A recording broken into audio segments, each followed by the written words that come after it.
Hey, thanks for watching. Back in January 2020, I did this video where I replaced one of the gas struts in my SentrySafe QAP series gun safe. It's been a little over a year, so I thought I'd do a follow-up video, let you know how this is working out, and give you some additional tips and ideas that could also help you with your safe. Oh, and I do not work for SentrySafe at all. I don't advocate for or against their safes. There's pros and cons. Take it what you will. I'm just a regular guy who likes to have firearms throughout the house that are available to me and my wife, but not my 7-year-old. Okay, so straight to the point. How are these working out? They're working out pretty good. I replaced 3 of these in 3 safes, actually almost about a year and a half ago. One of these just failed about a week ago, so I've got to pop a new one in. But for the price, at least of what the price was a year ago, where you could get 2 of these for about $13, I've seen now that 2 of these are going for about $20, so I guess the gig is up and they're on to us.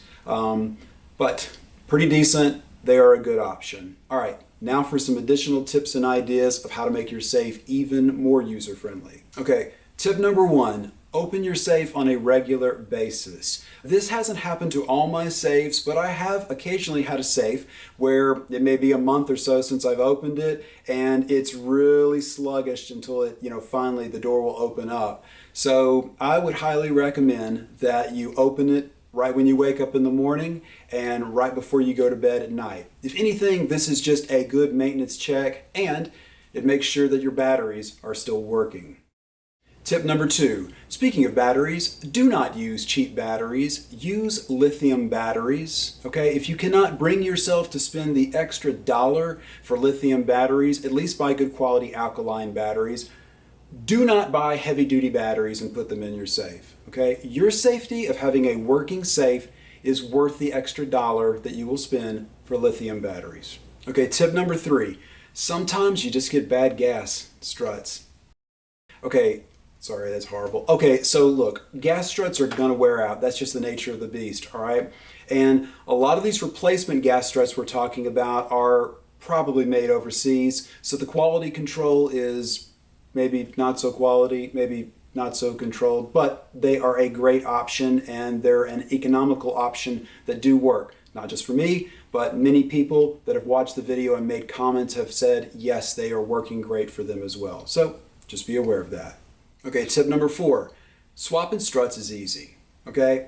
I've since realized that you don't need to unscrew the top part and the bottom part and remove it from the safe. The screws are counter threaded on each side, so you can actually just unscrew this gas strut and put it back in your safe. However, sometimes those top caps and bottom caps are a little hard to get off, and you do have to use pliers or a wrench or a socket wrench to get them off, but it is a really easy task that obviously you can do. Go check out the first video.